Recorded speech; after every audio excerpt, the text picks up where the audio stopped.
Shalom Ouvracha, mes chers amis, une petite halakha sur le mariage. Baruch Hashem, quelqu'un s'est marié mardi, proche de la tombée de la nuit. C'est-à-dire, la tombée de la nuit est à 7h, et ils ont fini la choupa avec les Shabbat Brachot à 6h50 avant la Shkia, comme ça ils font les photos après. Combien de temps vont-ils faire les Shabbat Brachot? Alors a priori, vous allez dire que le mariage, il a été vraiment fait, c'est combien? C'est après. Les Shabbat Brachot, ils sont venus dans la nuit. Et donc, on va calculer jusqu'à mardi soir prochain, donc ça veut dire mercredi. Ou non, tu vas dire que c'est avant la Shkia. Le Rav Ovadia amène dans le Chalek Zayin et dans le Ebenezer, il ramène quelque chose comme ça. Il dit a priori, on a une halakha qui est la même halakha l'oralenu dans les Shiva. Miktsat ayom kekulo. À partir du moment où j'ai déjà fait les Shabbat Brachot avant la nuit, d'accord? Eh bien, c'est comme si c'est un jour entier. Or, si j'ai fait mardi après-midi, donc j'étais pas encore la tombée de la nuit, j'ai fait les Shabbat Brachot. Ce qui s'est passé, c'est que on est arrivé et j'ai fini les Shabbat Brachot. Donc, je compte déjà mardi déjà comme un jour. Donc, combien il va me rester de Shabbat Brachot? C'est un Shabbat. Donc, mardi, je compte. Mercredi, jeudi, vendredi, Shabbat, dimanche. Lundi, je suis déjà arrivé au Shabbat Brachot. Pourquoi? Parce que je comptais le mardi. Mais attends, le mardi, je ne comprends pas. C'est déjà... ça n'a pas été encore consommé. Le mariage, on n'est pas rentré dans un cheder fermé, isolé quand même.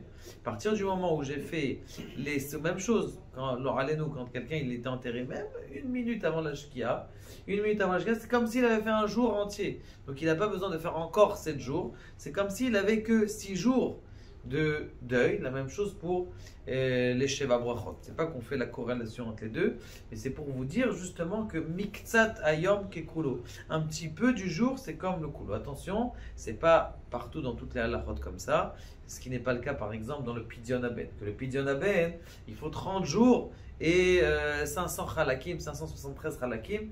Là, il faut mettre que ça soit vraiment 30 jours, qu'il soit plein comme il faut, parce que c'est une autre raison. Mais là, à partir du moment où avant la Shkia, j'ai fini les Shabbat Brachot, je ne peux pas continuer après une petite halakha derrière sur les Shabbat Brachot, même pour des gens d'Afrique du Nord qui ont l'habitude de faire les Shabbat Brachot dans n'importe quelle maison et de faire les 7 bénédictions.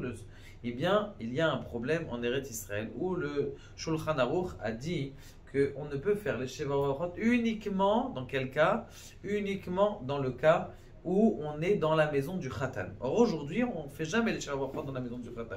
Ou on fait le soir de la Choupa, ça oui, parce qu'on a pris un oulam spécialement pour le Khatan et la Kala. Mais si on a invité chez tonton, chez tata, eh bien on fait que la dernière bénédiction. Comme ça, il dit le Rav Ovadia Yosef.